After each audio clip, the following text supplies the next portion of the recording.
Vamos a orar por la palabra.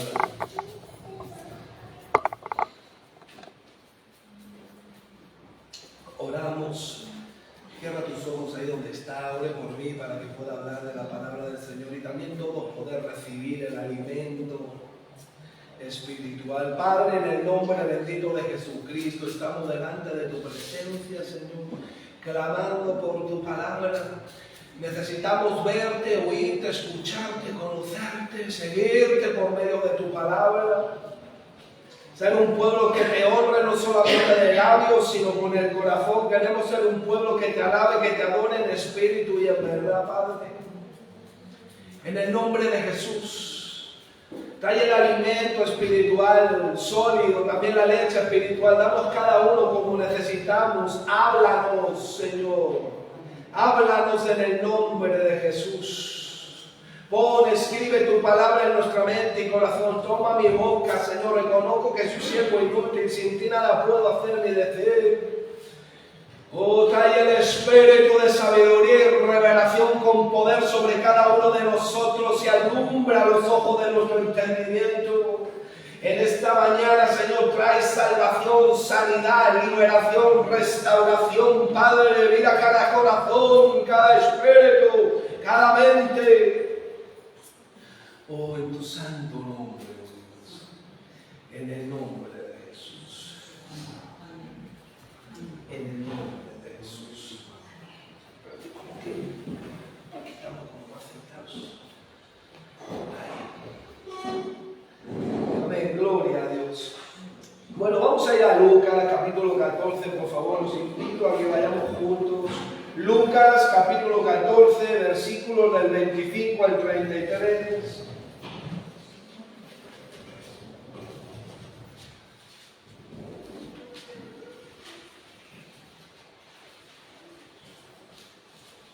Lucas 14, del 25 al 33.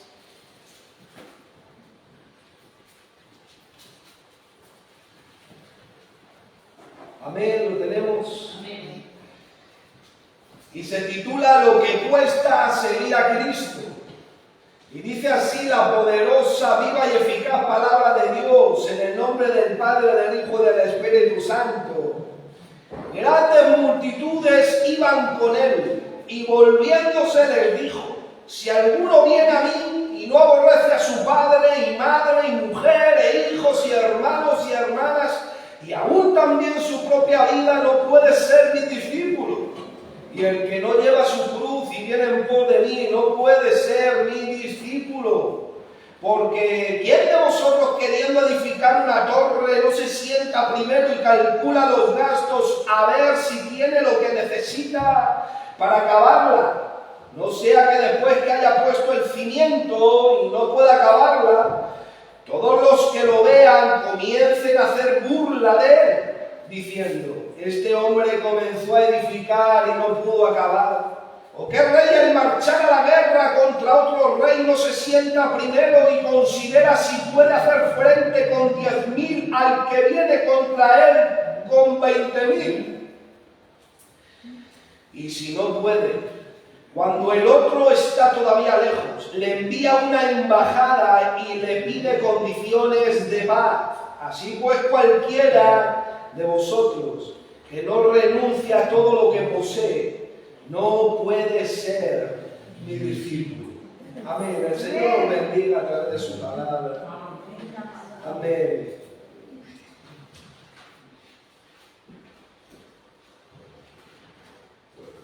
Amén. Gloria a Dios. Bueno, aquí estamos delante de un texto que nos dibuja un cuadro en lo que cuesta o el precio que hay que pagar para poder seguir a Cristo. Andar con Jesucristo no es de cualquier manera y no es de cualquier forma. Usted va a caminar con el Rey de Reyes y con el Señor de Señores. Vas a caminar con aquel que dijo y existió. Aquel que dijo y fueron creadas las cosas. Él es muy humilde al punto que camina con nosotros y es cosa maravillosa a nuestros ojos. Pero usted tiene que entender cómo y de qué forma. Y hay un costo que pagar. Y de esto quiero hablar un poco en esta mañana. Fíjate que una de las cosas que dice es que nos y construir una torre.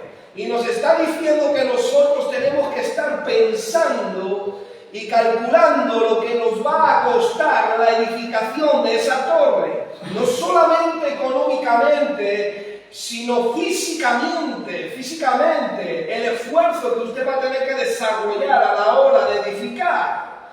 O sea, y aquí hay que ser sincero. ¿Por qué? Porque si no va a llegar un momento que todo el mundo lo va a ver y vamos a ser avergonzados y se van a hacer burla, dice el texto. Así que, si tiene lo necesario y si está a la altura de las expectativas, usted va a poder construir, va a poder edificar. Y esto nos está hablando y nos está situando a nosotros como constructores, que tiene que calcular con detenimiento el coste del material, del esfuerzo, de la mano de obra, de la integridad, de la parcialidad, en fin, esto hay que verlo. Ahora, hay que hacer cosas que están fuera de nuestro alcance. Hay que hacer cosas que están por encima de nuestras posibilidades. Y hay que querer hacer cosas que están por encima de nuestras posibilidades, con nuestros propios recursos, no siendo suficientes. Nos habla de la soberbia, del orgullo, del egocentrismo, de la altivez, del envanecimiento. Y cuando no podemos efectuarlo por nuestra limitación, está diciendo el texto que somos humillados porque la gente se va a burlar, pero es que no va a ser la gente, porque nuestra lucha no es contra carne y sangre, sino que los demonios van a levantar burla para señalarte, para avergonzarte, para humillarte. Así que noten que de lo que se trata en estos ejemplos de la torre y de la guerra es la vida del discípulo, del cristiano. Una torre que se trabaja, una guerra que se pelea y se lucha para mantener la victoria, porque la guerra ya la hemos ganado por medio de la sangre del Cordero. Así que construir, reedificar y levantar una torre, un edificio, es costoso a todos los niveles, de material, físico, de integridad, de carácter, porque tiene toda una distribución y un diseño mobiliario interno. Yo creo que hay uno que barre la casa, que la limpia y que la adorna. Amén, gloria a Dios, usted no sabía eso. Así que la vida cristiana, para que sea edificada, necesita todo lo que Dios nos ha dado en cuanto a la herencia de la gracia en Cristo Jesús. Es la nueva dispensación, son las promesas, el pacto, el culto, todo lo que Dios de forma vertical deja caer desde su trono a nosotros. Y hay que coger toda la riqueza espiritual bíblica para edificar y para pelear. Segunda de Corintios 6:16 dice que somos templo del Dios viviente. Dice Hechos 7:48 que Dios no habita en templo hecho de manos. Usted es el templo. Vosotros sois labranza del Dios vivo, edificio del Dios vivo. Dice Primera de Corintios 3:9. Dice Primera de Pedro 2:5. Sed edificados como casa espiritual sobre vuestra santísima fe, dice Judas 20, sobre el fundamento de los apóstoles y profetas, Efesios 2:20. No admita otra cosa. Pero usted tiene que ser edificado. Así lo dice, porque usted es el templo. Así que también nos habla de ir a la guerra. Y ir a la guerra sin considerar la inferioridad o la falta de recursos en contraste con la superioridad de tu enemigo, nos vuelve a hablar de la soberbia, del orgullo, del egocentrismo, de la altivez, de la autosuficiencia, y también nos habla de la derrota que vas a padecer. Así que librar una guerra es muy peligrosa. Por eso ya Cristo la ganó en la cruz del Calvario, por eso esa victoria nos la ha dado a nosotros. Pero este ejemplo nos ilustra la implicación, la seriedad, el peligro peligro que los discípulos de Cristo deben de hacer frente. El rey, o aquí hay un pueblo de reyes y sacerdotes, ¿es verdad o no? Pues el rey tiene que calcular su poderío militar, porque Jehová es de los ejércitos, el Dios de los escuadrones. Si hay millares de ángeles, su brazo, su diestra extendida, sacó al pueblo de Israel de Egipto, como lo sacó a ti y a mí del mundo. Así que suyo es todo el poder. Por eso los creyentes deben de estar dispuestos a sacrificarlo todo, tomando y cogiendo todo lo necesario, todo lo que te ha sido dado. Hay que tomar toda la riqueza espiritual para ir de victoria en victoria. Somos más que vencedores, para ir de poder en poder y de gloria en gloria, porque hemos vencido. Pero no subestimes a tu enemigo. Aunque la guerra la hayas ganado, no sea que tengas que tratarlo amistosamente buscando paz con él para que no te destruya. Porque el diablo, dice Apocalipsis, que ha descendido con gran ira por los santos. Entonces, qué importante es echarle mano a lo que Dios nos ha dado, a los recursos que Él ha dispuesto. Así que nosotros le decimos, como le dijo el Señor en un momento dado a Pedro: quítate de delante de mí, Satanás, porque no pones la mira en las cosas de Dios, sino en la de los hombres.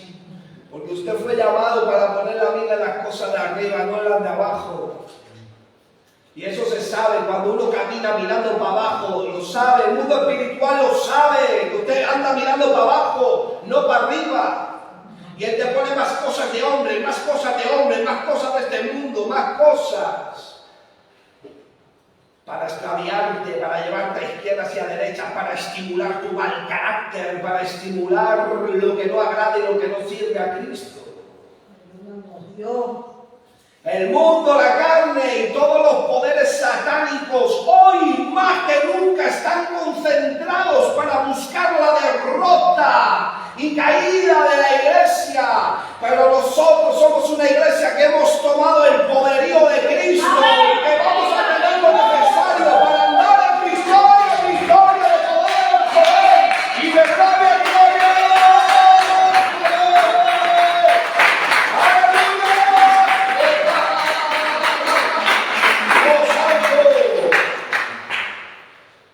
Vístete de toda la armadura, ora, ayuna, adora, obedece, no dejes de congregarte, discipúlate, arrepiéntete, vive arrepentido, vive dejando el pecado, los deseos de los ojos, la vanagloria de la vida. Clama a Dios, arrepiéntete, cambia, gire al cielo, que la victoria es tuya.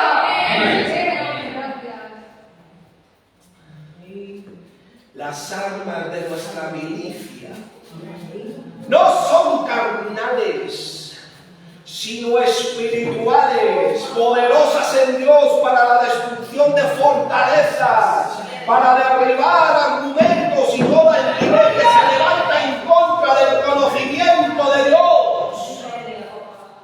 Es a la carne, porque es muerte. Cristo está cerca, pronto volamos. Muchos se quedan. Mateo 25 dice que el 50% es hora de encender tu lámpara. Si has pecado contra Dios, arrepiéntete, retrocede, no te preocupes. Dios es un Dios que restaura, que perdona, que te salva, que te saca. Pero sé sincero, sé sincera. Necesitas los recursos de Dios para edificar y para pelear. Esto no se trata de usted. Si usted y yo somos diferentes, porque Cristo está en nosotros. Amén. Así que la imposibilidad de ganar la guerra, el Señor lo que está diciendo en el texto, se resuelve en abandonar todo lo que se opone a Cristo en cada área de tu vida. En tu trabajo, en tu familia, en tu matrimonio, en tu barrio, en tu bloque. en aquello en lo que tú haces. Tú has sido llamado a afectar tu área interpersonal para afectar todo lo que te rodea. Pero al mismo tiempo tienes que estar viviendo, cogiendo las enseñanzas del Maestro. Orando, adorando, alabando, gimiendo, ayunando, vigilando, congregándote, discipulándote, escudriñando la Escritura, nutriéndote con la Biblia, perdonando cuando te ofendan, pidiendo perdón cuando tú ofendas. Las armas son espirituales. La bondad, la benignidad, el amor, el perdón, el arrepentimiento, la humildad, la mansedumbre, la tolerancia, la templanza, no son carnales. No son carnales. Este mundo no se va a arreglar. Va a ir en peor y en peor. Porque dice que como en los tiempos de Noé, así será la venida. Habrá la segunda, pero lo que está diciendo es que va a haber un deterioro al punto que le va a doler en el corazón a Dios. Y la gente se estará casando, estará comprando, bebiendo, vendiendo, andando para allá y así vendrá.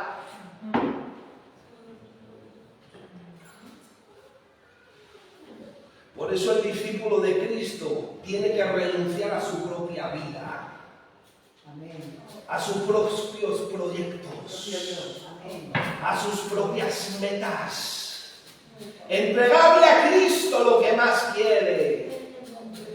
El discípulo renuncia totalmente al interés propio. El que no renuncia a todo lo que posee no puede ser mi discípulo. Dice el versículo 33, cualquiera de vosotros que no renuncia a todo lo que posee no puede ser mi discípulo. Esto no quiere decir que usted tenga que abandonar las responsabilidades, porque esto no es una cuestión de carácter, es una cuestión más de adentro. Usted sigue a Cristo en su casa, en su matrimonio, en su trabajo, en la universidad, en el instituto, en el colegio, en la vecindad, en la ciudad, en el pueblo, allí donde usted está. Fíjate que en el versículo 25 dice que había grandes multitudes que iban con él. Mucha gente iba con Jesús. Quizá atraída por los milagros, por las señales, por los prodigios, por las sanidades del Señor. Mucha gente iba con él. Y fíjate que Jesucristo se volvió. Pero Jesucristo no se volvió para decir, ¿cómo me usa el Padre? ¡Qué avivamiento! ¿Cómo me...? No, Jesucristo no se volvió así. Jesucristo se volvió mostrando un interés por la calidad, no por la cantidad. No por el convencido, sino por el convertido. Él se volvió a mirar, y yo sé, por lo que Él dijo. Por lo que Él dijo, yo sé que esto fue así. Si alguno viene a mí y no aborrece, los confrontó a una realidad. No dijo, vamos a protegerlos, no se nos vayan, vamos a hacer un vallado que no se nos vayan. No los seguidó y los confrontó a la realidad que es ser un discípulo de Cristo.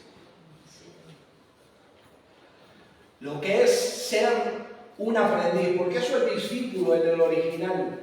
Un aprendiz, un seguidor del maestro, un alumno que aprende del maestro, es decir, un cristiano.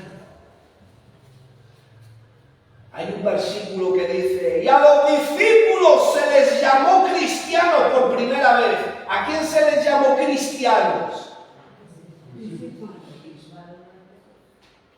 Entonces, ¿qué está antes? A mí me da igual que me diga cristiano, yo tengo que ver que sea un discípulo, que está aprendiendo, que está siguiendo, que está pagando el costo, que está pagando el precio. Por primera vez, dice Hechos 11:26, a los discípulos se le llamaron cristianos. Es decir, la evidencia de un verdadero cristiano es que es discípulo, es que sigue a Cristo, es que paga el costo, es que paga la renuncia.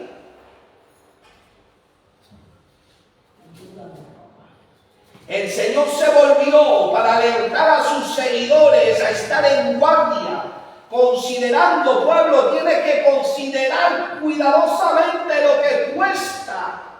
Esto es una entrega real, esto no es un juego. Esto es una verdadera vida espiritual que se va descubriendo, viviendo, desarrollando, recibiendo progresivamente a través de tu vida en comunión con el Espíritu Santo.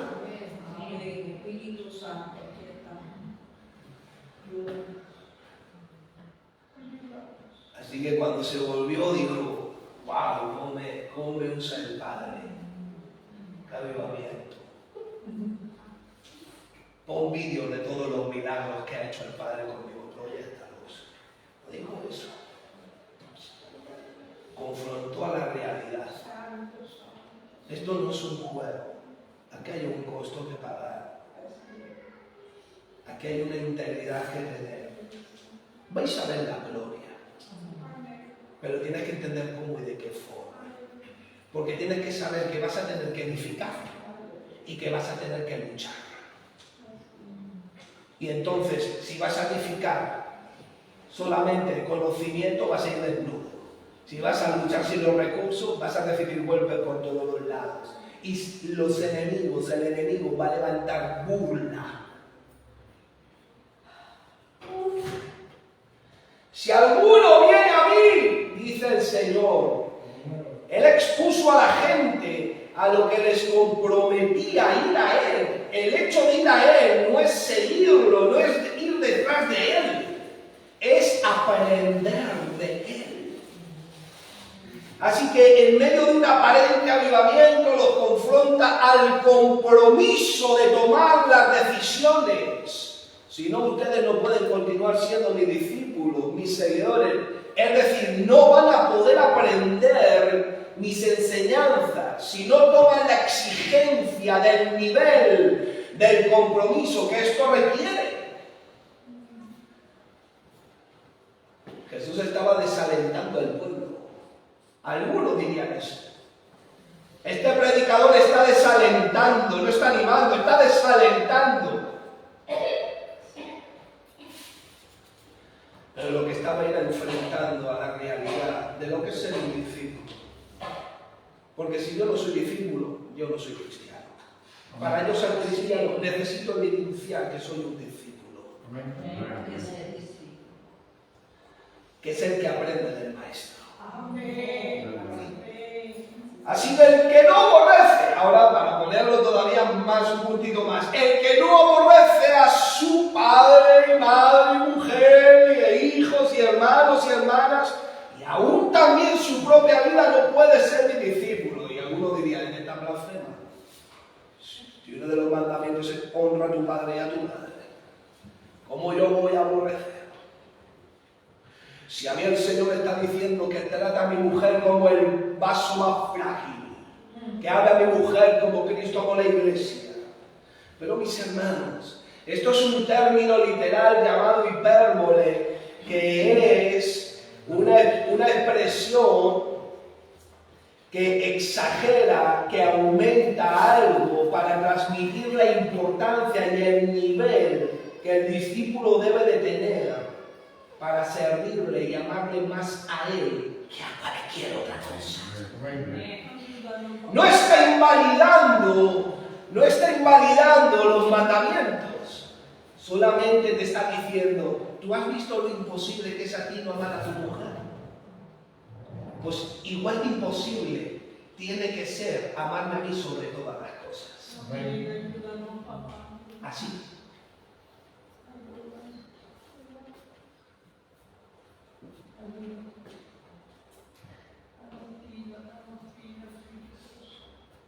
Así que, ¿de quién es la honra? ¿De la casa o del que hizo la casa? Dice Hebreos capítulo 3. ¿De quién es la honra? ¿De tu mujer o del que te dio tu mujer? ¿Del trabajo o del que te dio el trabajo? ¿De la economía o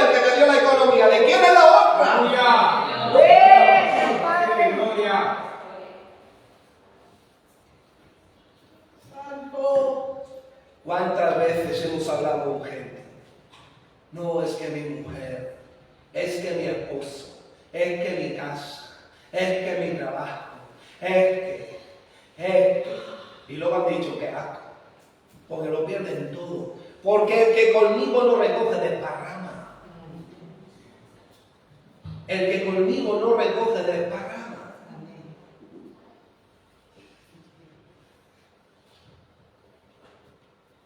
Así que la palabra aborrecer no es una excusa para dejar nuestras responsabilidades, sino es para hacernos entender la dimensión del amor que se genera en el corazón del verdadero discípulo.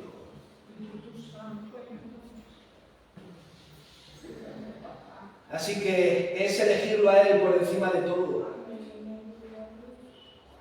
Es ser como Él en todo lo que tú eres y haces. Esa es la aventura, mis hermanos.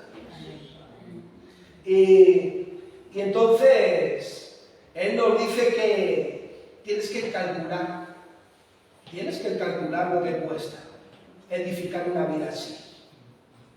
Tienes que calcular, tienes que observar de cuáles son tus recursos, qué recursos estás cogiendo, qué tipo de vida tienes.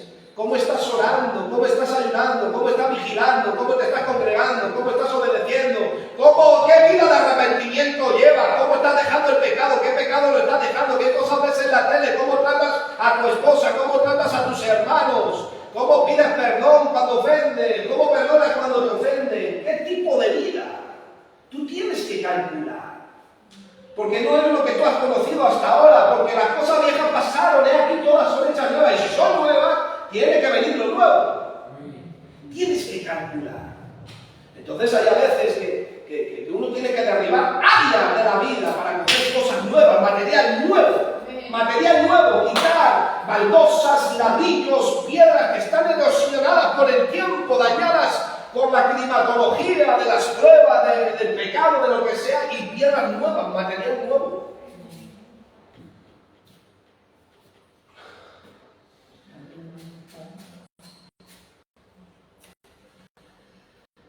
En la imposibilidad de dejar de amar a nuestra familia vemos el nivel de exigencia, pero lo que es imposible para el hombre, para Dios, todo es posible. Solamente tienes que ser sincero y sincera con Él. Decir, carezco de esto, estoy calculando el gasto y no tengo para pagar.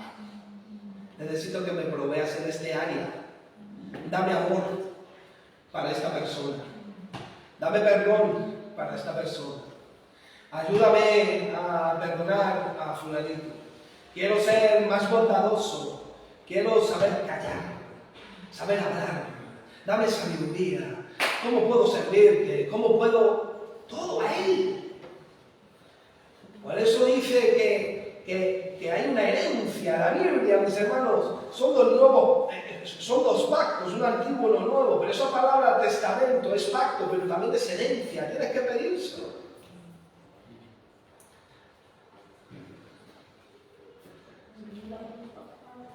Así que fíjate en una cosa, y es que cuando amamos a Cristo, cuando tú y yo amamos a Cristo, más que a todas las cosas, amas todas las cosas como nunca las habías amado, porque las amas como Cristo las ama. Pero cuando las amas de base por lo que tú eres, la cosa es muy limitada. La gente sacrifica a Cristo por sus pertenencias y por lo que tiene. Y luego ni tan siquiera puede mantenerlo porque no ha calculado y no tiene el recurso. Y esto es en todo. Cuando amamos a Cristo más que a todas las cosas, amas todas las cosas como nunca las habías amado porque las amas como Cristo las ama. Porque no hay nadie que haya dejado cosas por Cristo que no reciba 100 veces más. Por ejemplo, tú puedes renunciar a cosas, a planes, a salidas, a propósitos, por Dios, por congregarte, por servirle, por entregarte. para orar, para leer, para evangelizar, para congregarte, para servir. Tú puedes dejar cosas por Él. Quizás renuncies a una cena, a una comida de cumpleaños, a una salida familiar, a cualquier plan familiar, cualquier propósito personal, por servir a Dios.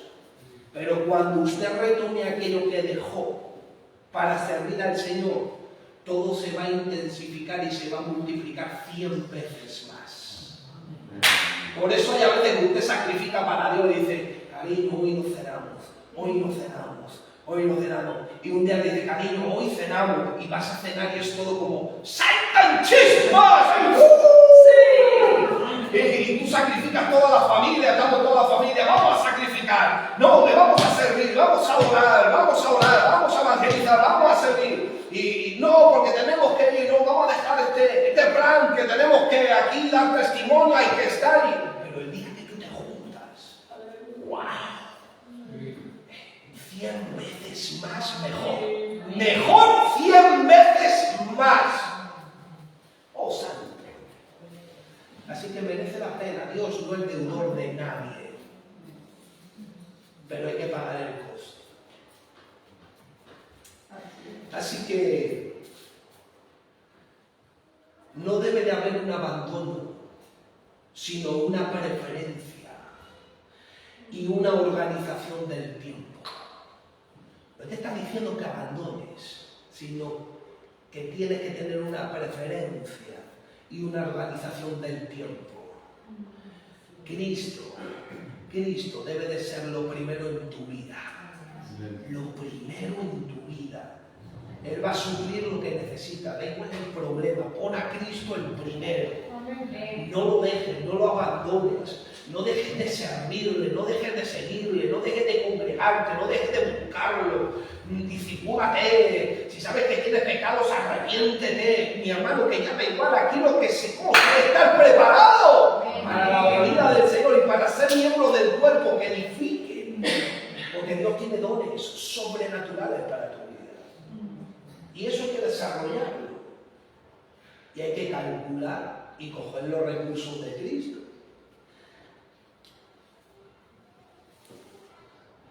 Así que Jesucristo estaba reclamando para sí y para el Padre una mayor lealtad que la que usted le pueda dar a cualquier persona, cosa o circunstancia.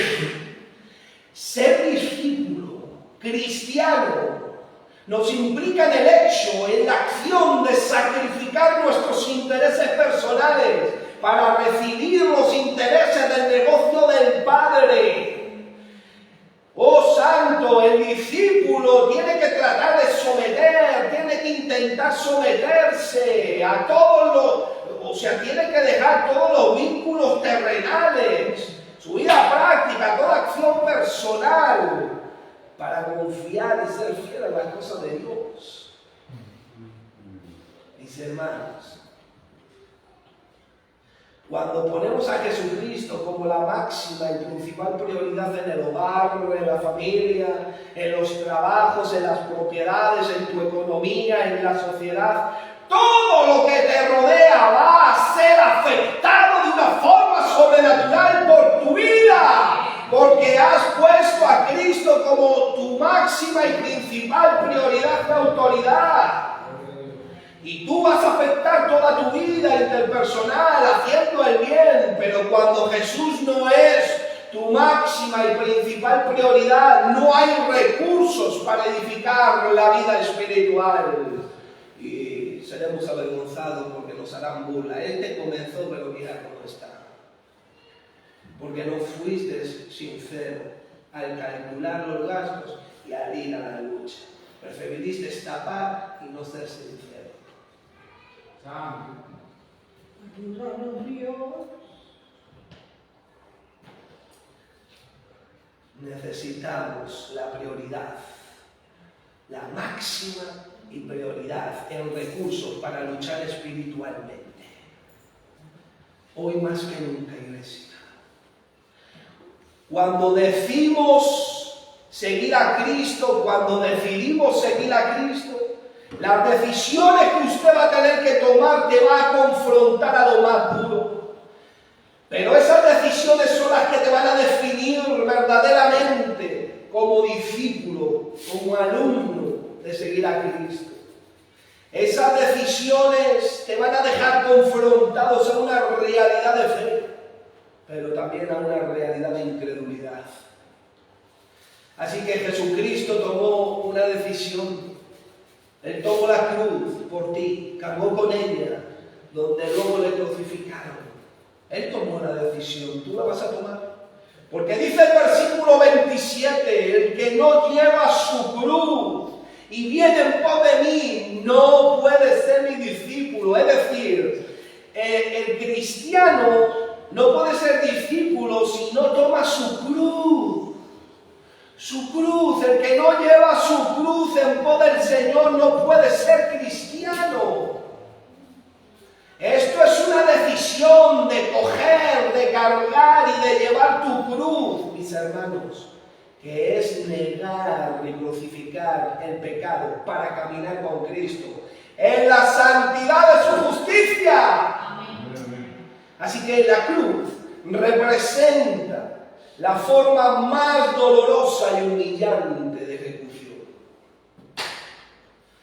La cruz, tomar la cruz cada día es enfrentarnos a situaciones difíciles, incómodas, dolorosas, humillantes, que se producen como resultado de ser fiel a Cristo y a su palabra, no al mundo, a sus corrientes y al que lo gobierna.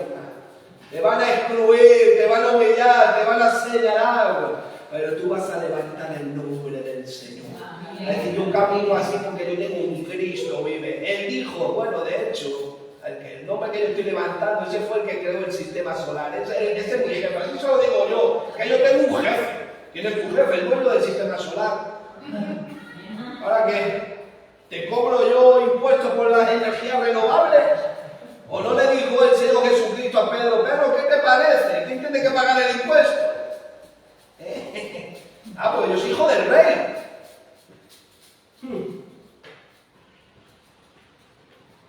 Así que, si en el árbol verde, hijita, hijito, si en el árbol verde hicieron esto, ¿qué no harán en el seco? Si guardaron mi palabra, también guardarán la tuya. Así que el discípulo, el cristiano, tiene que estar preparado para la presión, no para la depresión. La depresión es por el pecado, o por el exceso de presión y la poca confianza en Cristo. Aunque también hay depresión orgánica, es decir, fallo químico. Pero yo estaba hablando espiritualmente, por causa del pecado. Aunque todo es por causa del pecado, en última instancia. Así que cargar nuestra cruz exige una confesión humilde de Dios en nuestra vida y delante de los hombres. Coger nuestra cruz es la renuncia de ambiciones personales, es vivir conformes, alineados con la voluntad de Dios en su palabra. La cruz simboliza lo más terrible y horroroso a lo que nos podamos enfrentar, de lo indigno, de la maldición y del sufrimiento del pecado, no solamente propio, sino ajeno. Es que la mayor lucha está aquí, mis hermanos, aquí, está en nosotros. Nosotros somos el peor enemigo de nosotros mismos, porque nuestra propia carne, nuestra propia naturaleza caída está en contra del Espíritu Santo. Pero el Espíritu Santo no le deja hacer lo que quiere. Ahora usted tiene que ser guiado, fortalecido y lleno del Espíritu. Pero la propia carne. Así que necesitamos seguir al Señor, caminar con Él, a su paso, de acuerdo a su carácter, a sus propósitos, a sus enseñanzas, a las misiones celestiales, no terrenales. Esa es la tierra, pero con lo celestial. El discípulo debe de hacer morir el egocentrismo, la egolatría, el egoísmo, que es una mirada exclusivamente hacia el suyo. El verdadero discípulo deja de ser el centro de su propia vida para que lo sea Jesús. Cristo tiene que ser el centro del interés en tu vida. Aún los teólogos, aquí había teólogos también que seguían a Cristo, ahí estaban los fariseos, los escribas. Cuidado, con los fariseos siempre los miramos como los legalistas, pero era gente que sabía mucho de la Escritura, y los escribas mucho, tenían mucho conocimiento, y los sumos sacerdotes.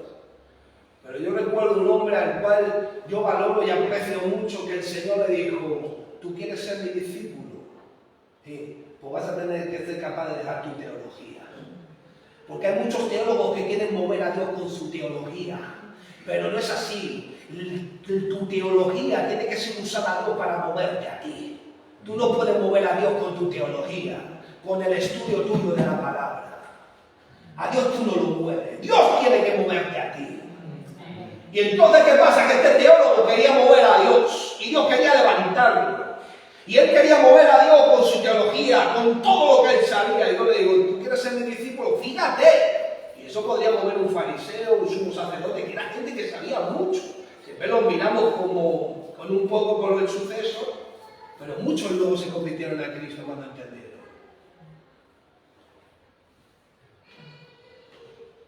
A Dios no lo mueve nuestro conocimiento.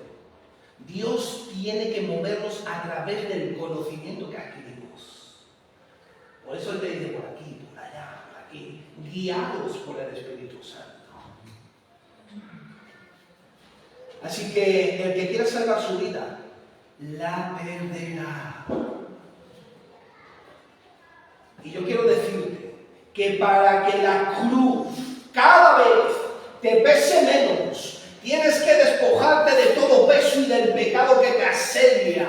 Tienes que correr con paciencia la carrera que tenemos delante. Tienes que vivir considerándote muerto al pecado, porque Cristo ha matado al pecado en tu vida. Tú lo ves, pero está muerto. Tienes poder por encima del pecado. No permitas que el pecado reine en tu cuerpo mortal. No le obedezca. Despójate del viejo hombre que está viciado conforme a los deseos engañosos, y renuévate en el espíritu de tu mente. Renuévate, iglesia, cada día. Vístanse del nuevo hombre, creado según Dios en justicia y en santidad de la verdad. Amén. Oh, gloria, ayúdanos, Señor. Oh, Santo, queremos esto. Oh, Santo, tienes que buscarlo, iglesia. Tienes que rendir tu vida. Si no, no lo vas a lograr. Deja lo tuyo, iglesia. Deja el vicio, el pecado. Sé que te vas a ir a casa y vas a continuar con lo tuyo, pero tienes que reaccionar a este mensaje. Tienes que dejarlo. Que no sabes lo que viene. Tienes que abandonar tus intereses. Que ya no eres tú, es Cristo en ti, el misterio escondido desde las edades y los tiempos que ahora te ha sido revelado. Es Cristo en ti, ya no eres tú. Amén. Tienes que abandonar el egocentrismo, el egoísmo, la egolatría, tus intereses, tu mal carácter. El hablar lo que no debes, el criticar, el chismosear, el mentir. Trata bien a tu esposa, trata bien a tu esposo. Los ojos de Jehová están sobre toda la tierra. Todo lo ve, no hay nada, todo está desnudo delante de Él. Y todos vamos a dar cuentas ante el tribunal de Cristo. Y vienen los 7 sellos, las 7 trompetas y las 7 copas. Vienen juicios sobre la tierra. Sean tenidos por dignos de escapar de la prueba que ha de venir a la tierra. Escucha esta palabra y guárdala en tu corazón. Empieza si no has empezado hoy. Métete. Señor, como decía el rey David, háblame y manifiéstame los pecados que me son ocultos para arrepentirme. Por favor, ayúdame, que soy yo. Una vasija.